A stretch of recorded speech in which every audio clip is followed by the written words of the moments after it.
Well, let's get reaction now with the editor of the Jewish News who can join us, Richard Ferrer. Richard, thank you for your time. I'm just wondering what you're making of this we're getting from Downing Street in the past few minutes, because, of course, Suella Braverman, the Home Secretary, due to meet the Met Commissioner a little later.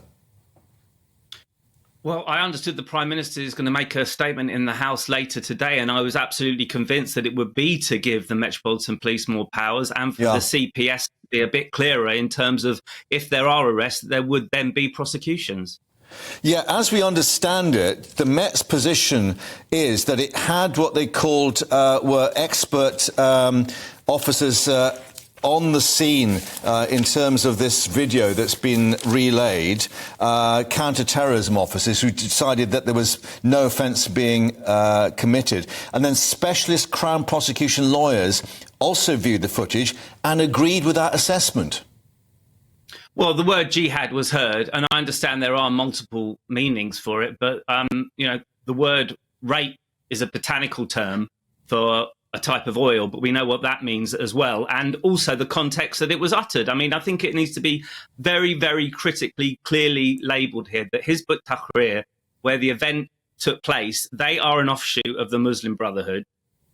They yearn to turn our precious democracy into a medieval hellhole, and they are perverting a peaceful religion into a poisonous ideology. That's the context that that word was heard. So I'm absolutely stunned, shocked, and I can speak probably on behalf of the entire Jewish community when I say, quite frankly, we are just sat here aghast now at this new chapter.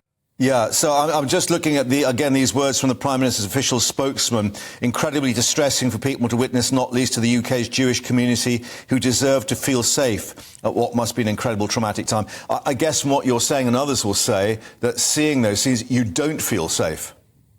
Or did it look safe to you? Did that gentleman waving that black flag look like somebody that we want to have on the streets of London? Anyone advocating for violent rampage, and let's make no mistake, that's what the word means, that's what the word intends. Anyone advocating for that in London has no place in this country unless it is in a police cell. Is there a difficulty, however, that the police will have to allow pro-Palestinian protests and rallies in terms of their cause and to actually balance the sort of debate, if you like, and that's really very difficult for officers on the scene to decide when that is actually breached? I honestly don't think it is. I mean, I went to the pro-Palestinian rally on Saturday just to observe it, to have a look at the crowd. Yeah. The tone there is completely different to the one we saw at this Hizb ut-Tahrir event. I mean, clearly, morally, logically, rationally, I mean, it's just, it screams at you. It is not just possible, it is crucial to support Palestinians while condemning Hamas. That is the moral position of everybody, surely. And clearly, what was taking place on the streets there under that black flag was not that. So obviously, as we've seen with these pictures that we're relaying now, the Palestinian flag being flown by people who believe in the Free Palestine cause, as they say in their various posters and so on, that is different to the black Islamic flag of jihad that's being flown at these other meetings. Well, it's varying degrees, isn't it? I mean, on Saturday, you did see these flags saying, 5, 6, 7, 8, Israel's a terrorist state, no to Zionism, Israel must go, Israel is not real. I mean, obviously, these are deeply, deeply troubling messages, but they are not categorical, absolute calls for Sharia law on the streets of London. I'm gobsmacked, and I can only imagine that Suella Braverman, the Home Secretary, has not got her way in conversations with the Met. Well, as we understand it, she is due to meet Mark Rowley from the Met, and I think her phrase was to call for the full force of the law to be used. But is that the difficulty? We're not quite sure what the law says on this particular issue. Well, clearly there's not a lot of clarity here because obviously there's sensitivities and there are very, very good people that are very, very concerned on both sides, and we don't want to tar good people. I mean, there are people on these rallies. People will have seen a medical student in Poland holding up a banner saying, keep the world tidy, with a picture of the Star of David in the bin. I mean, I wouldn't compare her to what's going on there, that's just foolish ignorance. So there absolutely needs to be a categorical line in the sand in terms of where people are. But if you are a member of Hizb ut-Tahrir, an offshoot of the Muslim Brotherhood, and you want to call for Sharia law, and you wave a black flag and say jihad, what are you doing in our country?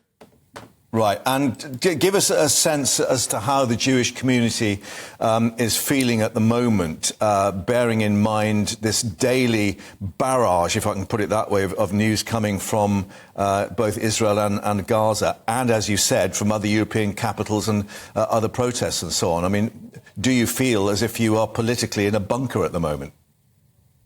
It's the worst, darkest, most difficult days of my life. I mean, as editor of the Jewish News, I've been on the coalface watching the trauma, the deep trauma and distress of the Jewish community as anti-Semitic incidents go up by 1,300%.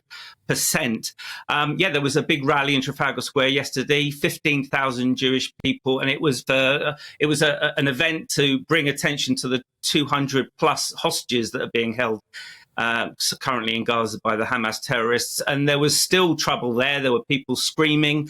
There was an arrest. I mean, the undercurrent here is terrifying. I would just say that there needs to be a coalition of the morally sensible, morally literate here. You don't have to take sides.